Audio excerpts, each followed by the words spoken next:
ನಮಸ್ಕಾರ ಸ್ನೇಹಿತರೆ, voice of ಕೃಷಿ ಯೂಟ್ಯೂಬ್ ಚಾನಲ್ಗೆ ನಿಮಗೆಲ್ಲರಿಗೂ ಸ್ವಾಗತ. ದೇಶದ ಅನ್ನದಾತರ ಪಾಲಿಗೆ ಒಂದು ಸಿಹಿ ಸುದ್ದಿ ಮತ್ತು ಪ್ರಮುಖ ಮಾಹಿತಿ ಇಲ್ಲಿದೆ. ಪಿಎಂ ಕಿಸಾನ್ ಸಮ್ಮಾನ್ ನಿಧಿ ಯೋಜನೆಯ ಅಡಿಯಲ್ಲಿ 21ನೇ ಕಂತಿನ ಹಣ ಬಿಡುಗಡೆಯ ಬಗ್ಗೆ ನೀವು ಕಾಯುತ್ತಿದ್ದೀರಾ? ಹಾಗಿದ್ದರೆ ಈ ವಿಡಿಯೋವನ್ನು ಕೊನೆಯವರೆಗೂ ತಪ್ಪದೆ ವೀಕ್ಷಿಸಿ.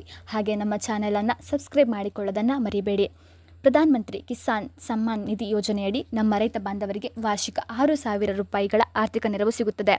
ಈಗ 21ನೇ ಕಂತಿನ 2,000 ರೂಪಾಯಿಗಳಿಗಾಗಿ ದೇಶಾದ್ಯಂತ ಲಕ್ಷಾಂತರ ರೈತರು ಎದುರು ನೋಡುತ್ತಿದ್ದಾರೆ. ಕೆಲವು ರಾಜ್ಯಗಳಿಗೆ ಈಗಾಗಲೇ ಈ ಕಂತು ತಲುಪಿದೆ.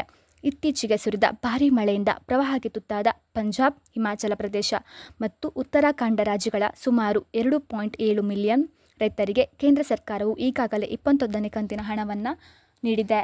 ಇದು ಅವರ ಕಷ್ಟಕ್ಕೆ ಒಂದು ಸಣ್ಣ ಸಮಾಧಾನ. ಹಾಗಿದ್ದರೆ ಉಳಿದ ರಾಜ್ಯಗಳ ರೈತರಿಗೆ ಯಾವಾಗ ಹಣ ಬರುತ್ತೆ?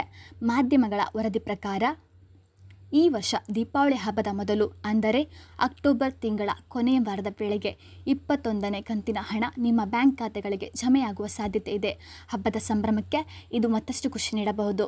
ಆದರೆ ಕೇಂದ್ರದಿಂದ ಅಧಿಕೃತ ಘೋಷಣೆಗಾಗಿ ನಾವು ಕಾಯಬೇಕು. ಆದರೆ ನಿಮ್ಮ ಖಾತೆಗೆ ಹಣ ಬರಬೇಕು ಅಂದರೆ ನೀವು ಕೆಲವು ಮುಖ್ಯ ಕೆಲಸಗಳನ್ನು ಮಾಡಿರಲೇಬೇಕು. ಇಲ್ಲವಾದರೆ ನಿಮಗೆ ಕಂತಿನ ಹಣ ಸಿಗದೆ ಹೋಗಬಹುದು. ಸರ್ಕಾರ ಸ್ಪಷ್ಟವಾಗಿ ಹೇಳಿದೆ, ಈ KYC ಇಲ್ಲದೆ ಯಾವುದೇ ಕಂತಿನ ಹಣ ಬರುವುದಿಲ್ಲ.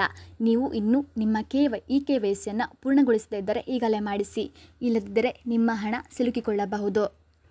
ನಿಮ್ಮ ಬ್ಯಾಂಕ್ ಖಾತೆಯೊಂದಿಗೆ ಆಧಾರನ್ನು ಲಿಂಕ್ ಮಾಡುವುದು ಅತಿ ಅಗತ್ಯ. ಇದನ್ನು ಮಾಡಿಸದಿದ್ದರೆ ನಿಮ್ಮ ಕಂತಿನ ಹಣ ನಿಮ್ಮ ಖಾತೆಗೆ ಜಮೆಯಾಗುವುದಿಲ್ಲ. ಕೂಡಲೇ ನಿಮ್ಮ ಬ್ಯಾಂಕ್ಗೆ ಭೇಟಿ ನೀಡಿ ಖಚಿತಪಡಿಸಿಕೊಳ್ಳಿ. ನಿಮ್ಮ ಬ್ಯಾಂಕ್ ಖಾತೆ ಸಂಖ್ಯೆ IFSC ಕೋಡ್ ಸರಿಯಾಗಿದೆಯೇ? ನಿಮ್ಮ ಖಾತೆ ನಿಷ್ಕ್ರಿಯಗೊಂಡಿಲ್ಲ ತಾನೇ? ಅಂತಹ ಯಾವುದೇ ದೋಷಗಳಿದ್ದರೆ ತಕ್ಷಣವೇ ಅವುಗಳನ್ನು ಸರಿಪಡಿಸಿಕೊಳ್ಳಿ. ತಪ್ಪಾದ ವಿವರಗಳು ಹಣ ಬರುವುದನ್ನು ತಡೆಯಬಹುದು.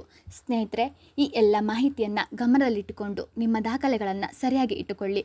21ನೇ ಕಂತು ನಿಮ್ಮ ಖಾತೆಗೆ ಬರಲಿ.